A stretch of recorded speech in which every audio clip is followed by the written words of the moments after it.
Is it worth it to buy a Porsche 987 Cayman S?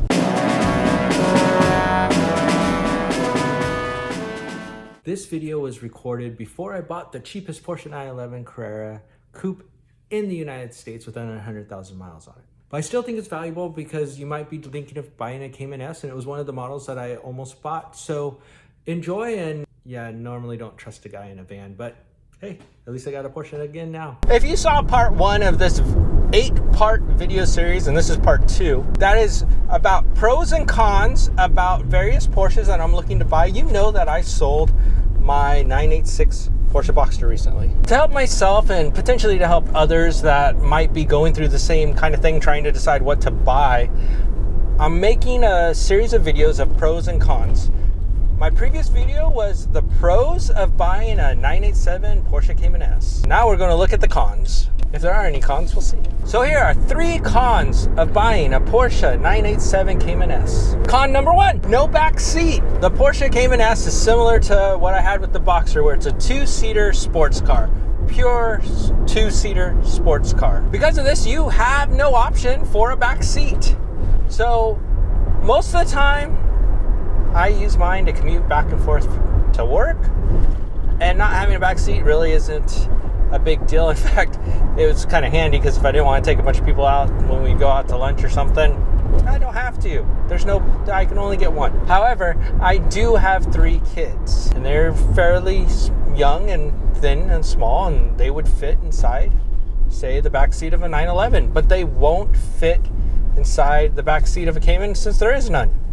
And before you say, well, even with kids, why would you need a car with a back seat for your second car because you got the family car? At one point, I had a car where the engine blew. And that was our family car, and the engine just decided to grenade. In fact, a rod broke and went through the block. This is a Ford Focus, so anyone that says that this kind of stuff happens on Porsches, it was a Ford. That case meant found on roadside dead. But while the engine was being rebuilt, I used my Porsche 944 that I had at the time, and it had a back seat. I was able to use it. I have 2 boys that were younger at the time, and was able to get around town and use it and not have to worry about things like getting a rental car, that kind of stuff. So having a back seat, even if it's only used occasionally, sometimes you might want to take the kids somewhere, sometimes whatever. If you're not having a 4th or 5th car, if it's just your second car, sometimes having a back seat, especially if you have young ones or the occasional person that maybe you're like, well, you got to get cramped back there, but hey, there is a back seat. So having even a small back seat does have some practicality to it. And here's con number 2. It's not a 911. And now before you just get right down to the comments and say, hey, it's still a great car, because it is a great car. The Cayman is an incredible car, and in a lot of ways, it's better than a 911. Now, I'll have a whole nother set of people get down in the comments about that.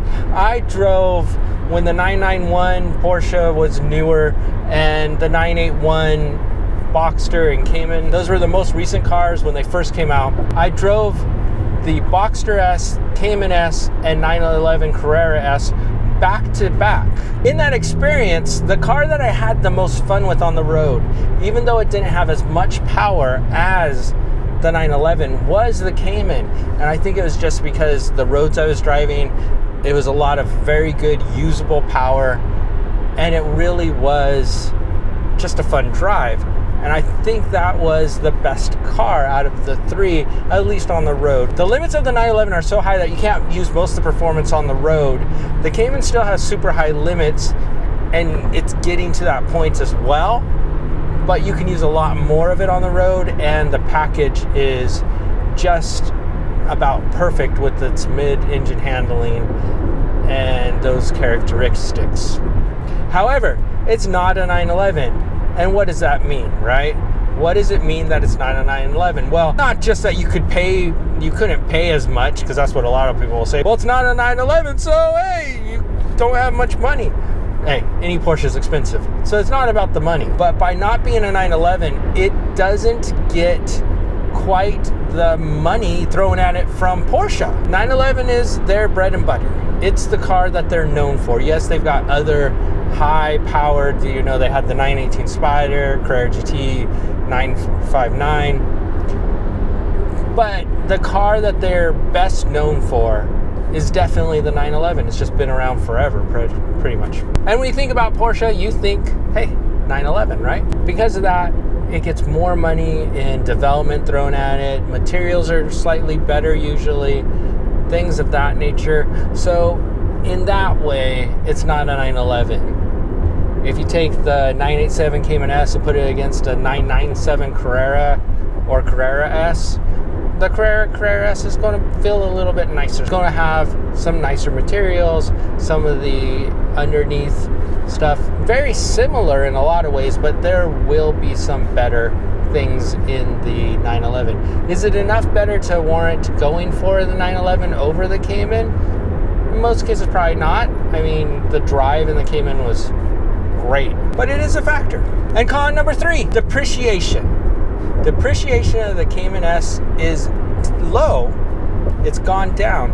But with the 987 Cayman S, I don't know if we've quite hit the bottom, especially with a certain virus that's going around that's just causing everyone to panic. All markets may continue to go down. I don't know if the depreciation has flattened yet for the 987 Cayman S.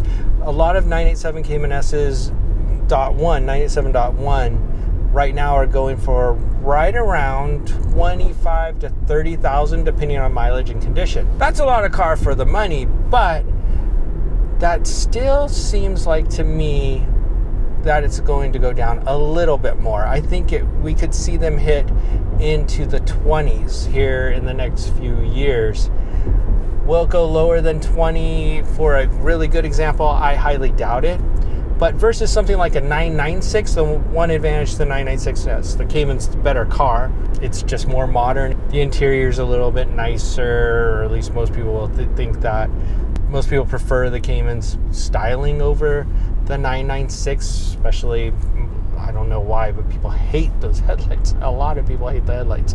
Although the 996 does have the same headlights, at least the early ones, as the GT1. So there's that. But because you can get a 996, 911, if you're willing to get a convertible for like $16,000, if it's a little higher mileage, if it's really low mileage, a convertible of the Gen 1 996 will often be about $20,000. And that's pretty low mileage. Now you have to look out for other things, but that's depreciated about as much as it's going to get. I don't know if the 996 will depreciate anymore. I think it'll continue flat and potentially go up over time. The Cayman S, it's not a 911, which hurts it a little bit, but it is a desirable car. So the question is, will it continue to go down a little bit longer, or will it go up? And I think the one downside is more than likely it's going to keep going down for a bit longer. Then I think it's going to level off, and then you'll probably see it start to taper back up, especially as you have things like the 718, where outside of the GTS and GT4 models for the Cayman, you can't get a flat 6. It's all turbocharged flat 4s, and potentially eventually an electric engine. We'll see about that. So those are the cons of going for a 987 Porsche Cayman S, and really they're not that bad, right? So the cons aren't, hey, the car's going to leave you on the roadside dead. More than likely it's going to be fairly reliable if you take care of it, depending on which generation you get. If you get the 987.2, then you don't have an IMS bearing and things of that nature.